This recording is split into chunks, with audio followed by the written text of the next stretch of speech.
Hi everyone, it's Dr. Tracey Adams here, and I want to share a tool with you that I've been thinking a lot about lately.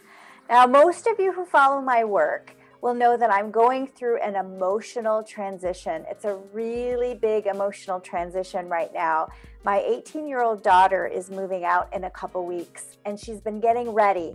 She's been getting ready physically and emotionally, physically packing things up, and emotionally just reminding me almost every day that she's moving out. Now, I want you all to know what happens to the brain, particularly the female brain, when her children leave her.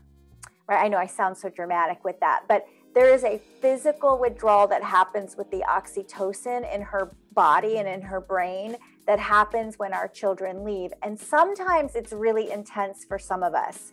Sometimes women have to go on antidepressants or get a puppy, right? The withdrawal is so intense for them.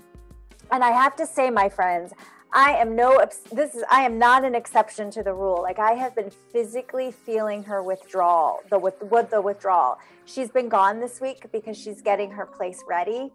But it's been hard. It's been physically and emotionally hard for me.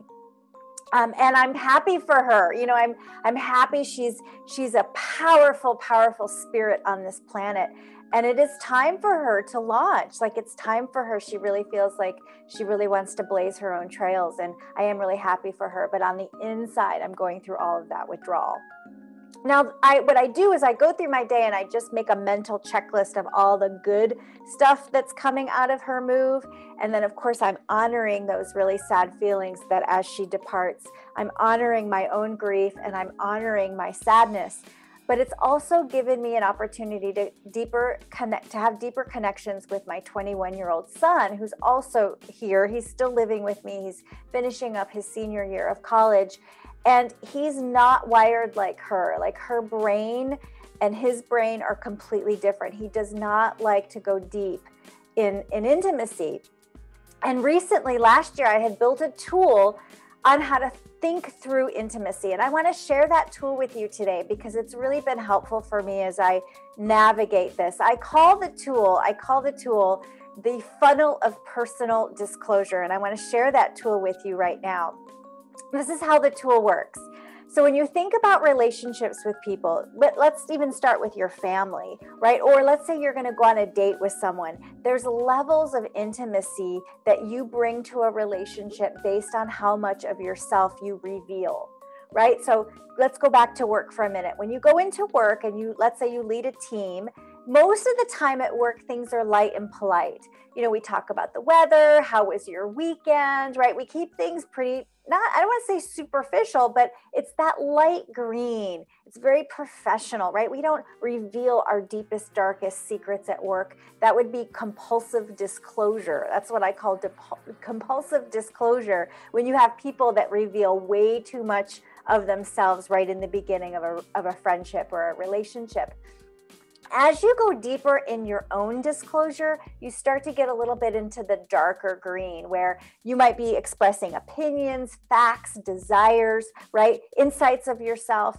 And as you move down into even a darker green, you might be disclosing a little bit more of yourselves, like your wants or differences in the relationship. Here's where you might want to discuss politics if you have differing opinions about politics. But you wouldn't necessarily start a relationship there, right? You wouldn't start in the differences. You would start mostly in the weather. And then finally, as you build intimacy in the relationship, right? You start to be vulnerable. You start to be intentionally vulnerable, and you have that dark green. The reason why I love this model so much is because it sort of frames up where you might be in the relationship. And when it comes to my son loves to live in that light green. My daughter likes to live in that dark green. So the more intense the color, the more oxytocin is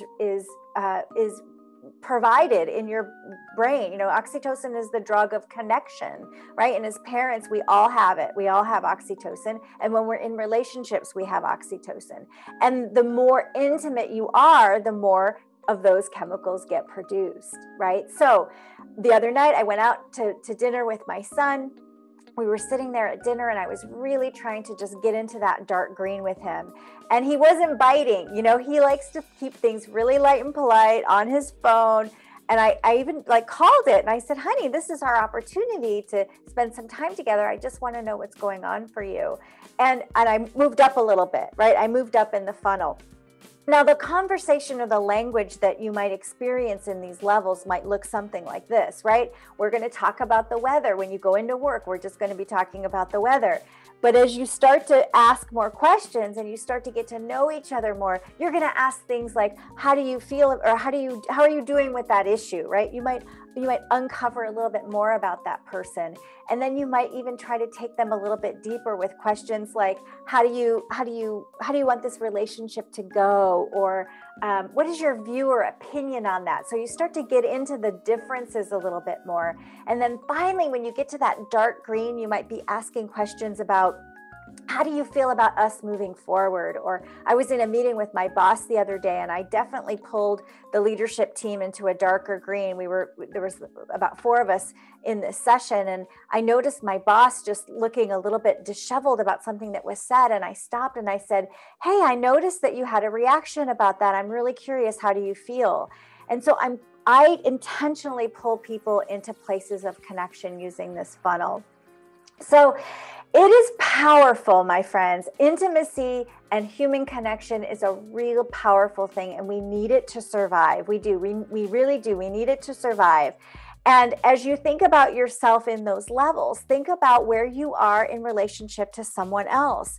Like, for example, if you're coming home and you want to have a deeper conversation with your spouse, you don't want to jump to that dark green if they're like up here asking you about your day. You want to slowly move them into that deeper green so that you can have those more intimate conversations. Or you yourself, let's say you're out dating, right? You don't want to go to the first date in the dark green, right? You want to keep, at least for a few months, you want to keep it really light and polite so you can get to know each other. So I'm excited to share this tool with you all.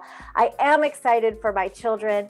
It is sort of it's not the end of parenting by any means, but I do know that I am in huge emotional transition right now. And that tool's just really helping me frame up in all my relationships where I want to take them and how I intentionally show up with my own disclosure and my own ability to stay in partnership with each other. So anyway, I hope that's helpful for all of you.